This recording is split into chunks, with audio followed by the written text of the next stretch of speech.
আসসালামু আলাইকুম এভরিওয়ান, আপনারা সবাই কেমন আছেন? আশা করি সবাই সুস্থ আছেন, ভালো আছেন। আমরাও ভালো আছি আলহামদুলিল্লাহ। যে প্রিয় প্রিয় আপু ভাইয়ারা দেশ এবং দেশের বাইরে থেকে আমার ভিডিওটা দেখতে শুরু করেছেন, প্লিজ একটা লাইক দিয়ে পুরোটা ভিডিও কন্টিনিউ করবেন। আর যারা আমার চ্যানেলে আজকেই নতুন ভিজিট করেছেন, সাবস্ক্রাইব করে আমার চ্যানেলের পাশেই থেকে যাবেন। আপনারা আমার পাশে থাকবেন, আমিও আপনাদের পাশে থাকবো ইনশাআল্লাহ। এখানে ছোলার যে ডালটা আছে সেটাকে আমি বুটের ডাল যেটা বলে, তো সেটা ভিজিয়ে রেখেছিলাম 5-7 ঘন্টা। এরপর ডালটা ভালো করে ভেজে আসলে এরপর আমি এখানে দুধ, এলাচ, দারচিনি, চিনি একসাথে দিয়ে আমি কিন্তু ডালটা সিদ্ধ করে নিয়েছি। এরপর ঠান্ডা হয়ে আসলে ব্লেন্ডারে ব্লেন্ড করে নিয়েছি। এখন বুটের ডালে হালুয়া রান্নার প্রসেসে চলে এসেছি।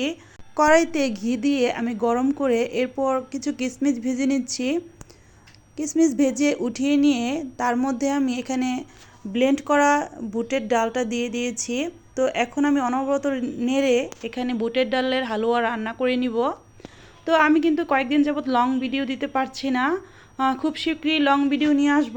আসলে সব রাতে যেহেতু বাসায় ছিলাম না, যেহেতু সব রাতটা শ্বশুরবাড়ি থেকে এসেছি, তো সেখান থেকে সব রাত পালন করে এসেছি। এরপর সেখানে কি করেছি কিছু অংশ ভিডিও করেছি, তো শেয়ার করবো ইনশাল্লাহ আস্তে আস্তে। আর এখানে বুটের ডালের যে হালুয়া রান্না করব, সেখানে বুটের ডালটাকে আমি কিন্তু অনবরত নেড়ে নিচ্ছি।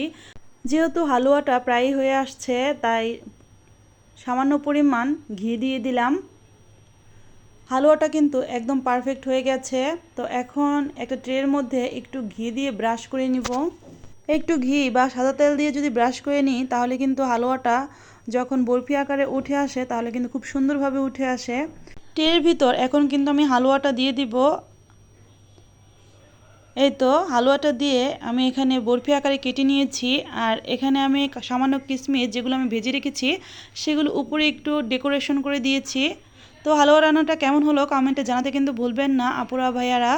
আসসালামু আলাইকুম।